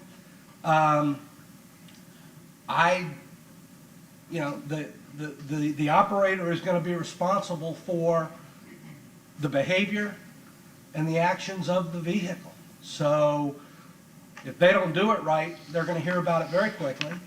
And, I just think I'm not as afraid of the alcohol being on this vehicle as I think some people are. I'm just not. Mr. Albritton? Yeah, I've been in other cities around, and people actually have a lot of fun on these things, and it's not a raucous thing. They're families. I've seen them go up and down. I've also seen them in the cities where they don't have alcohol, but not as a bouncing from pub to pub. More like a tour where they're pointing out historic landmarks, that kind of thing, and then maybe at night it turns into a pedal pub. I'm all for giving this a try, and I want the person that's making the investment in this be able to make it work. And it is a 6-month time frame, so I'm fine with doing a 6-month period. And if we find that it's not working out, but I know we're not the first one inventing the wheel here. I mean, this has been done with other cities all through the United States, and Clearwater Beach, it'd be nice to have that here. Any other comments? No comment. Okay.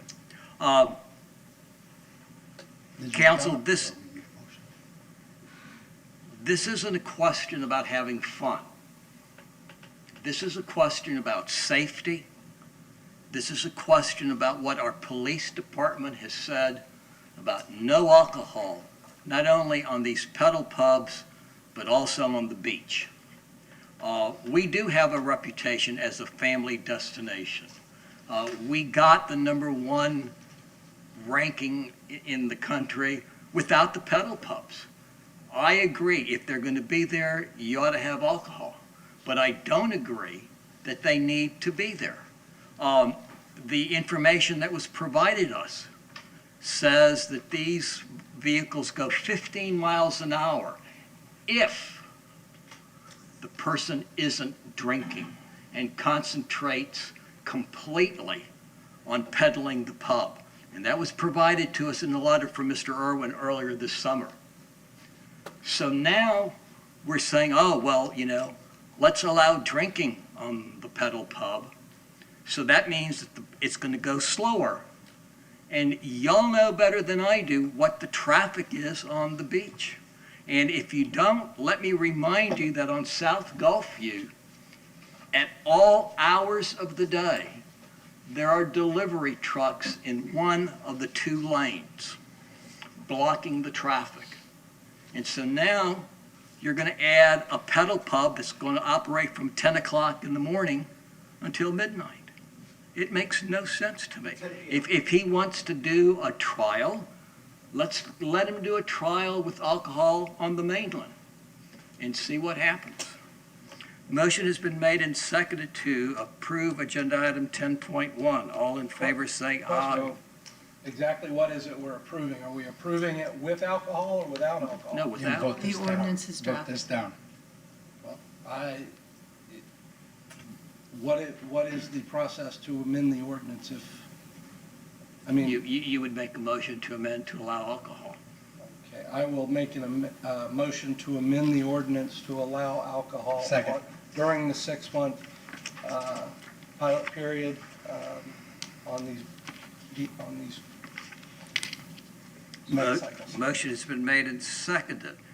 Any questions? Chief, why don't you come up here?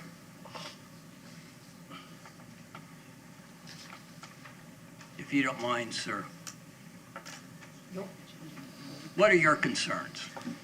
My concerns are, and I guess I get a little confused with some of the conversation, is we are constantly in a battle of trying to balance this tourist residential district and trying to keep that family atmosphere you're talking about. We could certainly make it fun for everybody and take away the alcohol ordinance entirely and have alcohol. We already have plenty of legal opportunities for people to partake in alcohol.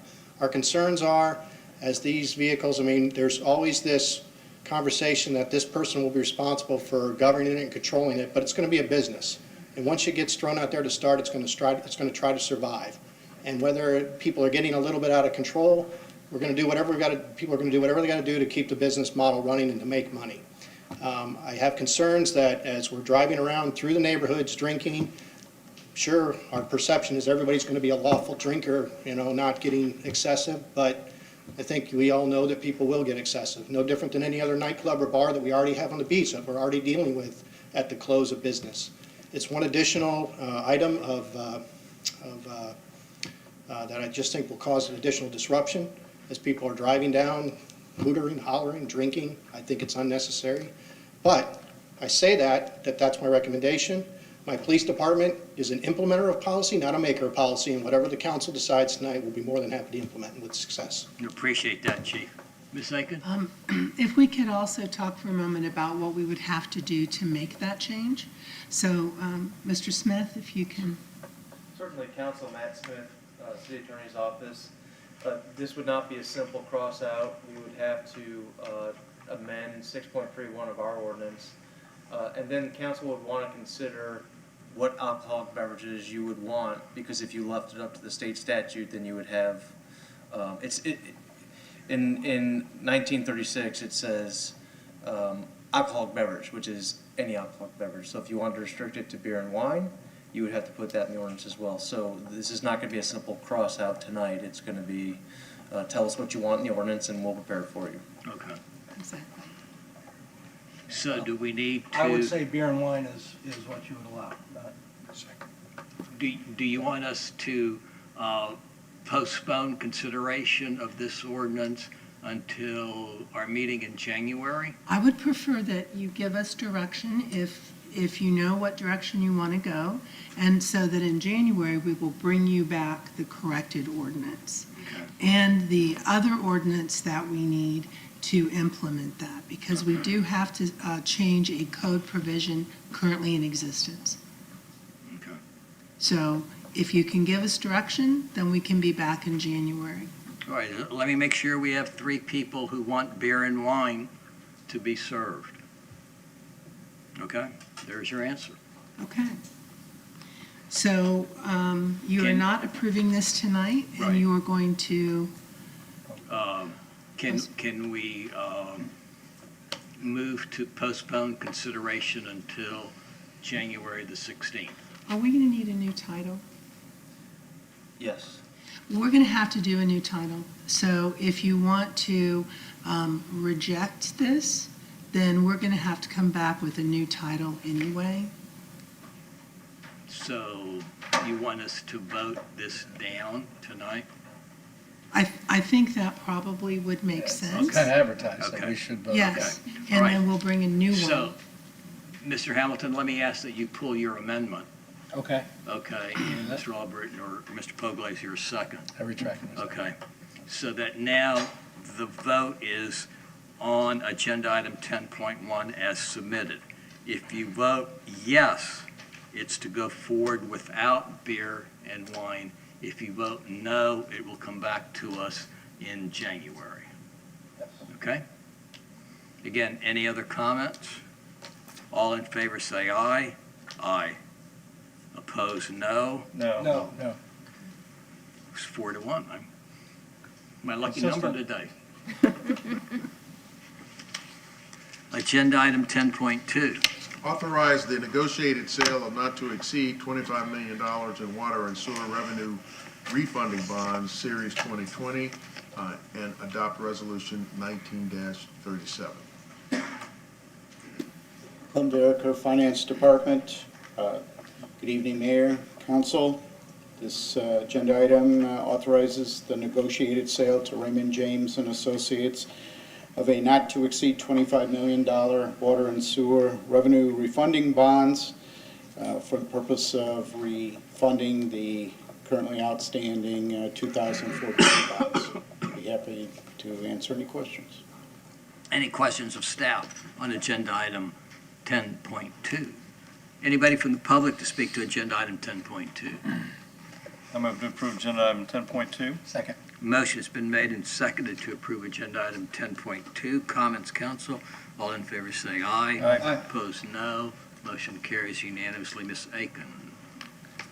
Resolution number 19-37, a resolution authorizing negotiated sale of not to exceed $25 million City of Clearwater, Florida Water and Sewer Revenue Refunding Bonds, Series 2020, awarding the sale thereof to Raymond James and Associates, Inc., subject to the terms and conditions of a purchase contract, approving the form of and authorizing the execution and delivery of a purchase contract, providing for the issuance of Series 2020 bonds in a book entry-only form, authorizing the distribution of a preliminary official statement and official statement in connection with the delivery of bonds, providing for compliance with continuing disclosure agreement, appointing a paying agent and registrar, approving the form of and authorizing the execution and delivery of a paying agent and registrar agreement, providing certain other matters in connection with the issuance and delivery of such bonds, providing an effective date.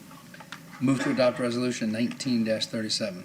Second. Motion has been made and seconded to adopt resolution 19-37. Comments, council? All in favor say aye. Aye. Opposed, no. Motion carries unanimously. Agenda item 10.3. Accept a natural gas easement over, under, across, and through a portion of property conveyed by NNP Bexley LLC, whose principal address is 777 South Harbor Island Boulevard, Tampa, Florida, given in consideration of receipt of $1 and the benefits to be derived therefrom, and adopt resolution 19-41. Mr. Langell. Good evening, Brian Langill, Assistant Director for Clearwater Gas System. This is an easement that we've been granted to allow us to extend our gas main along Tower Road up in Pasco County. This segment, it's actually 3 different segments along the path of Tower Road, east of Ballantrae Boulevard and west of Sun Lake Boulevard. This will allow us to install our gas line to serve a subdivision called Del Webb, which is currently being served by CNG fuel right now. Any questions of staff on 10.3? One question. Mr. Condon. This is a question we didn't ask on Monday. What are the benefits to be derived therefrom, and who receives those benefits? Oh, the owner. And what? We have the benefit, we will be able to operate our utility line within that easement for as long as we need to. Okay, thank you. Any other questions? Anybody from the public to speak to agenda item 10.3? Move approval of agenda item 10.3. Second. Motion's been made and seconded to approve agenda item 10.3. Comments, council. All in favor say aye. Aye. Opposed, no. Motion carries unanimously. Ms. Call. Resolution number 19-41, a resolution of the City of Clearwater accepting a gas utility easement from NNP Bexley LLC for the construction, installation, and maintenance of city gas utility facilities, providing an effective date. I move that we adopt resolution 19-41. Second. Motion has been made and seconded to adopt resolution 19-41. Comments, council. All in favor say aye. Aye. Opposed, no. Motion carries unanimously. Agenda item 10.4. Accept a natural gas easement over, under, across, and through a portion of property conveyed by Brian Craig Bexley, successor trustee of the Bexley Rand Land Trust, whose principal address is Post Office Box 10, Sumter, Florida, given in consideration of receipt of $1 and the benefits to be derived therefrom, and adopt resolution 19-19. Mr. Langell again. This is the other segment that's along Tower Road as well. It had to be a separate item, a separate easement, since it's owned by a different owner. Questions on 10.4? Anybody from the public to speak to agenda item 10.4? I move to approve agenda item 10.4. Second. Motion's been made and seconded to approve agenda item 10.4. Comments, council. Question? Mr. I'm Hamilton. curious why the previous resolution was 19-41 and this one is 19-19. Shouldn't this one be like 19-42? I don't understand how we go all the way back to 19. But when we request the resolution numbers, those were the 2 numbers that we got. They were requested at the same time. I thought they were like, At the same time? I thought they were consecutive. We The do other numbers them were out taken. consecutively, and typically this would have been asked for quite some time ago with that number. So 19-19 is the number. That explains it. This may be old. Okay. Motion's been made and seconded to approve agenda item 10.4. All in favor say aye. Aye. Opposed, no. Motion carries unanimously. Ms. Aiken. Resolution number 19-19, a resolution of the City of Clearwater, Florida, accepting a gas utility easement from Brian Craig Bexley as successor trustee of the Bexley Ranch Land Trust for the construction, installation, and maintenance of city gas utility facilities, providing an effective date. Move approval of resolution 19-19. Second. Motion's been made and seconded to adopt resolution 19-19. Comments, council. All in favor say aye. Aye. Opposed, no. Motion carries unanimously. Agenda item 10.6. Mr. Horn. 10.5. 10.5. Approve co-sponsorship and waiver of requested city fees and service charges I'm not even on for drugs. fiscal year 2019-2020 for a new event sponsored by Clearwater High School, the Unity Walk, in the amount of $3,330, and authorize the appropriate officials to execute same. Mr. Cook. Thank you, Mr. Horn. Good evening, Mayor and Council members, Parks and Recreation, Manager of Events and Athletics. On Monday at the work session, we discussed the Unity Walk and coming to you guys for some support for that event. Tonight, we have some members from that event, the organizers, that are here to answer any additional questions that you guys might have. And I would like to introduce Lyric Williams to come up and talk a little bit about the event and let you guys ask any questions that she has. Okay, hi guys. My name is Lyric, like he said. Behind me, I have some of my fellow classmates. We are civil rights ambassadors at Clearwater High School, and basically what we do is we study civil rights, but also have a lot of leadership roles around school and around campus. We plan a civil rights tour every year that's all student-led. We basically get to pick where we want to go, pick who we want to speak to.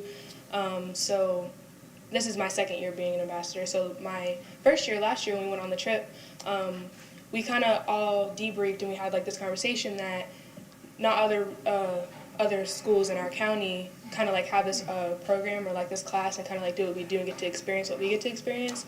So that's kind of like how we led into the whole Unity Walk idea and where we got it from, so that we can kind of get everyone together and kind of let other students and other schools get to see like what we do. And that's kind of where we got the idea to do this Unity Walk. Okay. So we just basically we're up here today just to say thank you for your guys' support and advice and helping us do this, because this is a big part of what we wanted to do as this class, to have the community come together. So we just want to say thank you. Okay. Let me ask that y'all each introduce yourselves so that we will have the record as to who's speaking and to fill out a card, please. I'm Kayla Bredesen. I'm Josh Pandy. I'm Lyric Williams. Carly May. Javante Scott. Great. Thank you very much. And if the clerk will give you a card to fill out so that we can have the record. Okay? Thank you. Thanks. Mayor, can I ask one question? Yes. How many students are you all anticipating is going to participate in this? About 800. 800 students Yep. from across The Johnson county. County. Yeah, yeah. Thank you. Oh, thanks. Thank you very much. Thank you. Thank you. Any other questions of staff, council on agenda item 10.5? Move approval of agenda item 10.5. Second. Motion has been made and seconded to approve agenda item 10.5. Anybody from the public to speak to this? Anybody else from the public to speak to this? All in favor say aye. Aye. Opposed, no. Motion carries unanimously. Council staff asks that we take a... We didn't get to make comments on that. We don't get to make comments on I'm that? sorry. Just a quick comment I would like to make. Mr. Masterides has been on the leading edge of youth and support, and the fact that you guys are here, you had to get approval from him to be able to do this. It's great to see young people in the community get involved and bring something positive. As you know, we hear a lot of negatives all the time, so the positive things that you guys are doing and the fact that you've been able to bring 800 kids across the county to Clearwater, well done. And thank Mr. Masterides personally for all of us. Motion's been made and seconded. All in favor say aye. Aye. Opposed, no. Motion carries unanimously. Staff asks that we take a brief recess. They need to do some production work before the next presentation. So let's recess until 7:50.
like to reconvene the city council meeting of December the 19th. And I'm slowly getting a quorum to come forward. Okay, we got a quorum. And There, now have a quorum here. Agenda item 10.6. Mr. Horn. Yeah, Imagine Clearwater Public Input Survey, Mr. Dell. As Mayor, Council, Michael Duff, Assistant City Manager, we had a very successful series of public engagement meetings over the last several weeks. So we want to cover that very briefly, kind of a very abbreviated version of what we found. We have the entire citizen comments posted, and we'll provide you the link to that shortly. But in the meantime, I would like for the CRA director to come up and kind of walk us through what the feedback is, and then we'll give you, our future direction where we go from here. Great, thank you. Amanda Thompson, CRA Director. And we're up here tonight because staff committed to having public information sessions at the 30, 60, and 90% design time. So we're reporting on those efforts tonight. The CRA took the lead in coordinating the design of the public outreach and working with all the departments, and there were many, many departments involved in this. Because we have the most direct interest in understanding what's going to bring people to downtown and supporting that programming. So big thank you to all the residents, big thank you to you guys who came to the sessions and to the staff who helped pull these off. I will start off and say that we did receive some comments about abandoning the project, abandoning downtown for whatever reasons, and the staff, we are not abandoning downtown. We are committed to seeing this project through. But I did want to acknowledge that we received those comments. So for those people who attended the in-person sessions, and you have the dates here, we had 5 in-person meetings. They saw a flyover video of the park design. There were display boards with staff standing next to them to answer questions. They had a project fact sheet. They also had a presentation. The library had the Oculus Rift headset so that you could actually walk through virtually the library renovations. And everything that was available at the meetings was available online through the website and social media in terms of the fact sheets and the fly-through video. So why we did so many sessions, it's not just about hearing a variety of comments, it's really to reach a variety of people. And seeing our high schoolers here, when we were at Countryside Mall, that was really the only time that we had people between, the ages of, say, 15 to 22 attending these sessions. So I think that was really important for us. Also, it gave the CRA an opportunity to advertise holiday extravaganza, right, and other downtown events, again, so people can get familiar with coming to downtown. So the survey, the goal was to enable really simple, quick feedback on the 30% design. We did not provide any contextual information other than the descriptions of the different areas. So we didn't have financial information. We didn't talk about level of programming. On the survey, you were simply shown this picture of the different areas and asked to rate between 1 and 3 stars, right? If it only was 1 star, more unfavorable, 3 stars, more favorable. And then at the end, you had an opportunity to fill in open comments, right? And while we wanted to use this information was to pass it along to the consultants if we had any design changes, right? And then determine what the public would like to know in the future. We did receive a comment that 5 stars might be more accurate representation of how people feel. Again, because we were looking for very simple, quick feedback on design, we felt that 3 stars was appropriate. If you attended the meetings in person, we had iPads available that you could fill out the survey there, or you could access it online. So who participated? We had 514 unique visits and 452 responses. And I think you've seen tonight with the passion of some people who've spoken, people spent 9 minutes on average filling this out. It didn't take them 9 minutes to click on a star. It was because we had 367 people, or 80% of respondents, fill in those open comments, which is wonderful. That is a wonderful amount of engagement, and you know that people are very invested in this project, which is good news for us. Interestingly, 196 people took it on a desktop, 166 mobile, and 90 on the tablet. So from an engagement standpoint and being able to reach a wide variety of people, this is good news that you don't have to come in person, right, or come to a meeting to share your comments, that you're able to do things through your desktop or mobile device. So average scores. And remember, this is just based on showing a picture, right, to get feedback on the design. You're seeing here they could, the highest you could score was a 3. So overall, pretty high scores when presented with the photos and the design. Pretty positive feedback there on the design. So comments broke out. Remember, we had many comments, you know, over 80, right, 81% filled out comments. So we went through those, read every single comment, and they really broke out into 3 areas: park design, park use, and financial impact. And what's important to note at this point at a 30% design, it's just that, it's 30%, it's not 100%. We don't know where handicap parking spaces are. We're considering, you know, elements like solar, but we don't have the exact location of those yet. So again, great that people are asking use questions and financial questions, and we are working on getting that information. So in terms of park design, I'm not going to read everything, but high level, want to preserve views of the water, right? Looking for more shade and green space. That was counterbalanced when we explained, some of this pavement is for supporting vendors during festivals or food trucks, and it was like, oh, okay, well that's an okay use, right, for hardscape. Accessibility for wheels, whether it be bicycles, strollers, wheelchairs. And one thing that came out pretty strongly is that the connection to Nagano is unclear. Right, so many people said, oh, I didn't know we had a sister city with Nagano, or where did this influence from, you know, Asian design come from? So it wasn't necessarily opposed to having a connection with Nagano, but we just need to do more education around that if we're going to continue down that path. So as we move towards the 60% design in this next phase, we will be addressing all of those issues.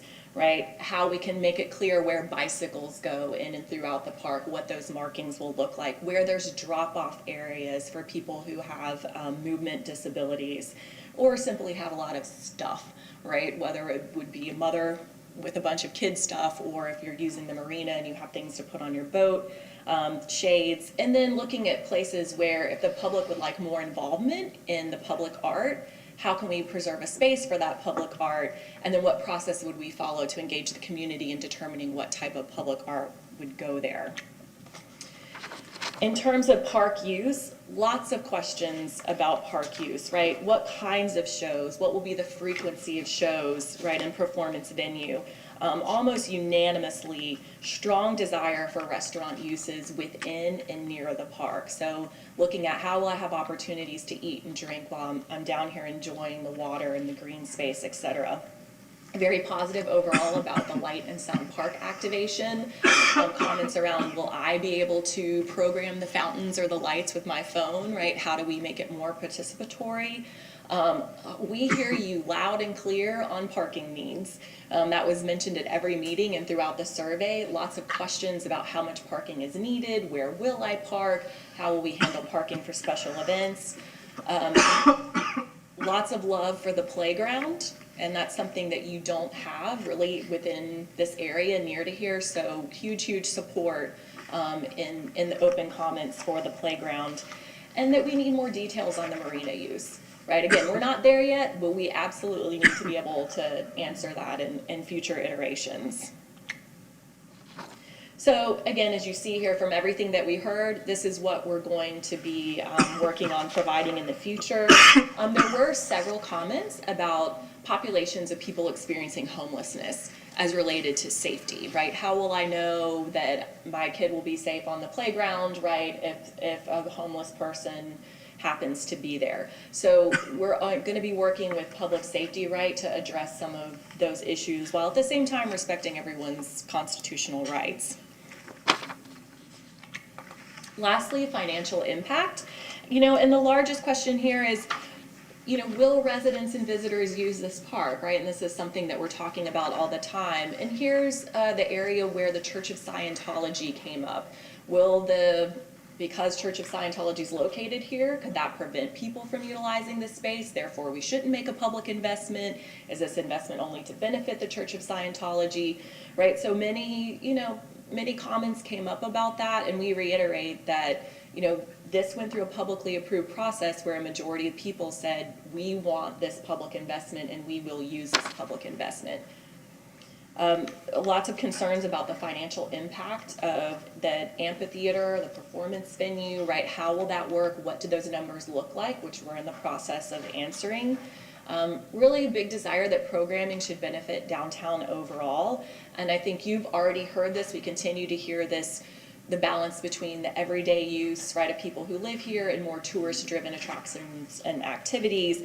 And again, cultural activities, restaurants, looking at housing on the bluff, and as you heard tonight, people want more information about how ownership of those bluff properties is going to work.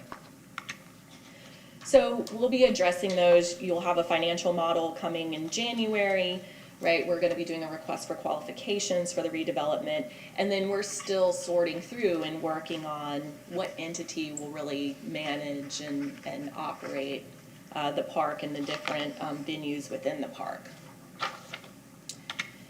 I have 2 more slides. We'll be finished. And the name Coachman Commons, this turned out to be more debated than we thought it would be here. So it got an average score of 1.9. So there was definitely almost a 50-50 split when you look at the breakout. And again, as Mr. Delk said, the survey's results are available online, so you can read through for yourself. People universally love the idea of the park having one name. Love that. They love the idea of something that says this belongs to the community.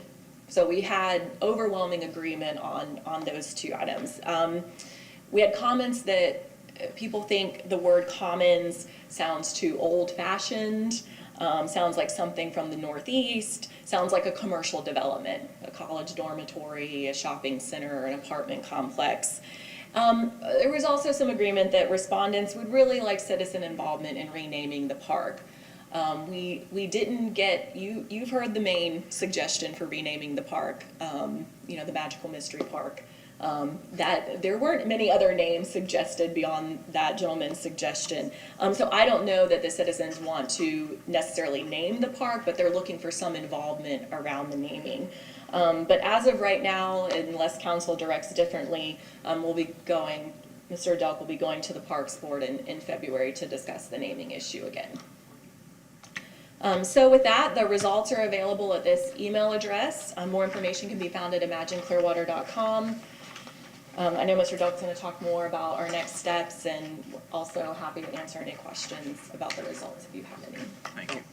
I'm just going to wrap up, Mayor and Council, by saying, one, I think the Parks Board meeting is January, I believe, is when the Parks Board meeting will. So with that, as Amanda mentioned, we're going to bring you financial. We're working on those numbers right now for January.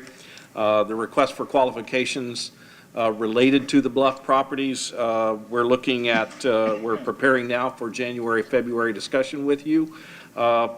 Regarding the some emphasis areas for Stantec moving forward, continue to refine the public safety considerations, and we've had both police and fire already weigh in and look at the plan, but we're going to continue to focus on that. Sustainability, and we've had a list of sustainability items given to the consultant by our Sheridan earlier, several months ago. So we're going to continue to focus on getting those now. We move past 30%, really more of a apparent demonstration of what the sustainability efforts can be and look like. Bike and pedestrian pathways. I have met with Forward Pinellas. We want to integrate this park and coordinate it with the Pinellas Trail. So I think we're getting a lot of comments on that. So we want to start to demonstrate how the pathways and the pedestrian and bikeways will be emphasized and coordinated. I think the public's very concerned about that. Parking management. I know that our Director of Marine and Aviation has a concept in mind for how he will manage the parking. I think we need to send a clearer message to the public about what that is or is going to look like. And I think internally we may need to talk about how we manage it through, paid events and that sort of thing. So I think, right now that's a major concern. So we want to try to, I think be good for us to try to nail down a parking policy sooner rather than later. If for no other reason than the fact that we can talk about it and kind of work our way through it before we're finished with construction.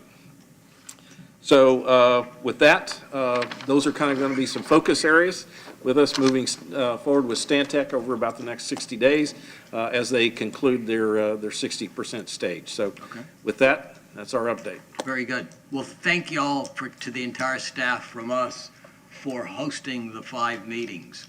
I know that they were tough on you, but we appreciate your being out there and getting this information, not just one time, but 5 different times. And you even took a Saturday afternoon and several nights. So thank y'all to the whole team on that. And as you indicated, the work isn't done. We're still moving along. Any other comments regarding that, Council? Mr. Albritton. Yeah, as I said before at the work session, I think when you bring back some of your data, your financial data in January, February, I did go to every public demonstration that you gave, and I actually heard myself what people were concerned about. And so I would like to, at some point, probably in February, perhaps, we have a special work session just to go through a lot of the points that we really need to be talking about as a separate work session than our normal work session or council meeting. Well, let's see how they come along and see if they need that or whether we can incorporate that as part of our regular meeting. Remember, every time we ask for a meeting, that takes staff away from its work. Well, I just see between the 30, now we're moving quickly, and I see we're not too far off from the 60%, and we got a lot of decisions to make, so. Well, they'll give us an update in January, and at that point, we can decide what kind of additional information we need and whether we need another meeting. But like I say, every time we ask staff to do something else, it takes them away from the key work that they're trying to get accomplished. And then we complain, or we hear complaints about why is it taking you so long? Mr. Horn. One of the things that we want to do now, this design train is moving, we want to make sure that we are in front of that train. And so your decision-making will need to be in advance of that. So kind of the timing of when we'd like to come back to you is kind of with respect to that, because the designers are going to be working and they're going to want to know, okay, we're going to do this. Is this what you guys, are you still committed to this? And I think to your point about some of the decisions, especially in some aspects of the amphitheater, I think there's still some fuzziness there that will need to get clarified. So I will come back as soon as just as soon as we need to. What I'm thinking about is no more than a 2-hour workshop session that allows you to more specifically focus on the business at hand. If we don't need all the 2 hours, then we don't have to use it. But that's the framework, I think, that will give us the best feedback that we need. Okay. Fair enough. All right. Closing comments, Mr. Cundiff. Yes, I just wanted to. Oh, I'm sorry. Mr. Horn, do you have any other business for us? Ms. Aiken, do you have anything? Mr. Cundiff. Thank you, Mr. Mayor. The mayor and I don't remember who else was there. I know a lot of staff was at the Woodlawn Trail Apartments a couple of days ago. And if you get a chance to go out and see these places, you go down Martin Luther King, a couple miles to Woodlawn, just south of the Ross Norton Rec Center, take a right, and a few blocks further west, some beautiful, beautiful apartments, that 80 of them in, I think, 5 buildings, as I recall. And you look at them, you wouldn't think they are affordable housing, but they are. And 2-bedroom and 3-bedroom, They also have a picnic pavilion, dishwashers, energy-efficient windows and lighting, shuffleboard court, which apparently is not standard, or was that just a little bit of humor? No, it was much wider. Too wide, yeah. They may have to fix that for state regulations. So, anyway, take a look at and see what's happening down there. And I'm just thrilled the affordable housing we've been able to get done the last couple of years with the Garden Street apartments south. I think that's 80 units, I think, too. Senior Citizens is opening up, and then the new one downtown that's coming will give a lot of our needy population a place to live, and we're happy to have that. But take a look at the Woodlawn Trail. You'll be impressed, I think, as I was. Mr. Puglaze. Thank you, Mayor. Just wanted to comment on affordable housing. I served on the Homeless Leadership Board for 4 years, and it's not just the biggest problem in the state of Florida, it's the biggest problem across the country. The city of Clearwater does a very good job taking state funds, federal funds, and its own taxpayer funds and matching grants to leverage the maximum amount of money. But what we can't do, taxpayers of Clearwater cannot buy every vacant lot and put affordable workforce housing on it. So it is a team effort. If we could get all of our community millionaires, billionaires to step up to the plate, because it's essential. Most people don't know that first-year cops and firefighters need workforce housing, because unless both of them work in the household, they can't afford a $200,000 house, and that's the average price of a house right now. So it is a challenge, but it's not solely unique to the citizens of Clearwater. Mr. Albritton. I'm just looking forward to 2020 and all the things that are coming out of Imagine Clearwater that we're going to be talking about, and we've got a lot of other things that we'll be talking about as well. It's going to be a very busy year. So until then, I wish everybody a Merry Christmas and Happy Holidays. Mr. Hamilton. Merry Christmas, Happy New Year, and hope everybody survives all that family time you're going to experience over the holiday. All right. Well, on Saturday, the 21st, it's the holiday movie night at Station Square Park. It's The Grinch, and the fun will start at 6 p.m. On the 23rd, Monday, in front of the Surf Style, we're going to have a Hanukkah celebration. The event starts at 4 o'clock, and there will be a lighting of a menorah there. Our Clearwater Library and Recreation Centers will be closing early on the 24th, and remind everybody that city offices are closed both on Christmas Day and on New Year's Day. On Monday, the 30th of December, is our Outback Bowl Beach Day at the Clearwater Beach Hilton. We're going to have Auburn University, the War Eagles from Auburn, Alabama, and the Minnesota Golden Gophers. This is the first trip that Minnesota has had to the Outback Bowl. The marching bands will be there. We're going to have music, skydivers, a tug of war with the cheerleaders of the pep rally. That starts on Monday at 11 o'clock in the morning, December the 30th. Again, remember that on Tuesday, the 31st, our library and rec centers will be closing early. Fireworks on Clearwater Beach at midnight. Our offices will be closed on January the 1st, and everybody will be back on Thursday, January the 2nd. To everybody from all of us, first to our staff, thank you very much for the work that y'all have done over the last year for not only the council but also the citizens. We've had a good year, and we can be proud of the work that y'all have done, and we thank you not only for the work but the sacrifices you and your families have made.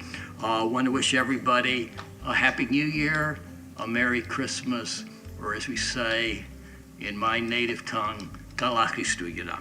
Our next meeting will be on Thursday, January the 16th at 6 o'clock.